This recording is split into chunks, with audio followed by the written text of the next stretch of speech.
ಮಾಜಿ ಕೆಪಿಎಸ್ಸಿ ಸದಸ್ಯರು, ಈಗಾಗಲೇ ಸಮುದಾಯದ ಒಕ್ಕಟ್ಟಿಗೋಸ್ಕರ ನಿರಂತರ ಸೇವೆಯನ್ನೇ ಮಾಡುತ್ತಿರುವ ಸನ್ಮಾನ್ಯ ಶ್ರೀ ಲಕ್ಷ್ಮೀ ನರಸಯ್ಯವರು ಕೂಡ ಈ ಕಾರ್ಯಕ್ರಮಕ್ಕೆ ಆಗಮಿಸಿದಿವೆ. ಶಿರೂರು ಗುಡ್ಡ ಕುಸಿದ ಮೇಲೆ 7 ಜನ ನಾಮಧಾರಿ ಈಡಿಗ ಸಮುದಾಯವರು, ಒಬ್ಬರು ಹಾಲಕ್ಕಿ ಸಮುದಾಯದವರು, ಅವರೆಲ್ಲರ ಕುಟುಂಬದ ಸಂಬಂಧಿಕರು ಇವತ್ತು ಇಲ್ಲಿ ಕೂತಿದ್ದೇವೆ. ಅಷ್ಟೇ ಅಲ್ಲ, ಈ ಘಟನೆ ಆದ ಮೇಲೆ ಡೆಲ್ಲಿಗೆ ನಮ್ಮ ಎಲ್ಲ ರಾಷ್ಟ್ರದ ರಾಜ್ಯ ನಾಯಕರನ್ನ ಭೇಟಿಯಾಗೋಸ್ಕರ ಡೆಲ್ಲಿ ಹೋಗಬೇಕಾದ ಪರಿಸ್ಥಿತಿ ಬಂದಾಗ ಸುಮಾರು 9 ಜನ ಡೆಲ್ಲಿ ಪ್ರವಾಸಕ್ಕೆ ಹೋಗಿ ಅಲ್ಲಿ NHI ಅಧಿಕಾರಿಗಳನ್ನು ಎಲ್ಲರನ್ನೇ ಭೇಟಿಯಾಗುವ ಒಂದು ಅವಕಾಶ ಬೇಕು ಅಂತ ಹೇಳುವಾಗ, ಆದರೆ ನಮಗೆ ಹೋಗೋದಕ್ಕೆ ಯಾವುದೋ ವ್ಯವಸ್ಥೆ ಕೂಡ ಇದ್ದಿಲ್ಲ. ಸುಮಾರು 9 ರಿಂದ 10 ಜನ ಡೆಲ್ಲಿ ಹೋಗಿ ಬರಬೇಕಾದರೆ ಸುಮಾರು ಒಂದು 2 ಲಕ್ಷ ರೂಪಾಯಿ ನಮಗೆ ಅವತ್ತಿನ ದಿನ ನಮಗೆ ಹಣದ ಅವಶ್ಯಕತೆ ಇತ್ತು.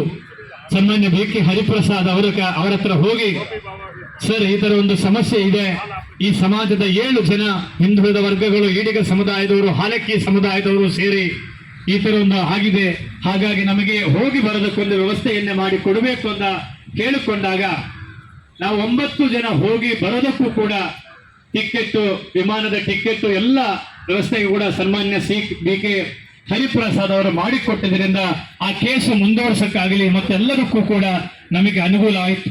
ಇವತ್ತು ನಾವು ರಾಜ್ಯದಲ್ಲಿ ಎಲ್ಲಿಯೂ ಕೂಡ ಮೆಸೇಜ್ ಅನ್ನು ಕೊಡಲಿಲ್ಲ, ಯಾರು ಅನ್ಯಾಯಕ್ಕೊಳಪಟ್ಟಿದ್ವಿ.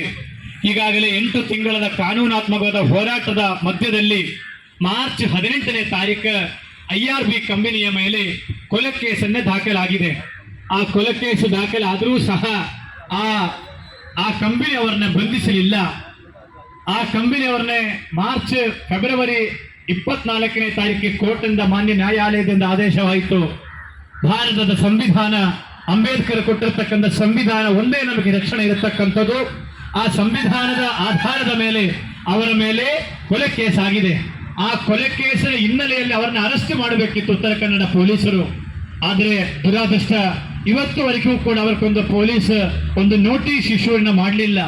ಆ ಕಂಪನಿಯ ಆಸ್ತಿ ಸುಮಾರು 3 ಲಕ್ಷ ಕೋಟಿ ಆಸ್ತಿ ಇರುವ ಕಂಪನಿ IRB ಕಂಪನಿ. ದೇಶದ ಪ್ರಬಲ ರಾಜಕಾರಣಿಗಳ ಕಂಪನಿ, ದೇಶದ ಭ್ರಷ್ಟ ರಾಜಕಾರಣಿಗಳು ಹೂಡಿಕೆ ಮಾಡಿರ್ತಕ್ಕಂಥ ಕಂಪನಿ. ಈ ಕೂತಿರತಕ್ಕಂಥವರು 9 ಜನ ನಮ್ಮ ಪಲ್ಲವಿಯವರ ತಂದೆ ಇವತ್ತು ಕೂಡ ಇವರಿಬ್ಬರದ ತಂದೆಯದು ಇವತ್ತು ಕೂಡ ಡೆಡ್ ಬಾಡಿಯನ್ನು ಸಿಗಲಿಲ್ಲ. ಅವರ ಹೆಸರು ಜಗನ್ನಾಥ್ ನಾಯ್ಕ್ ಅಂತ, 65 ವಯಸ್ಸು.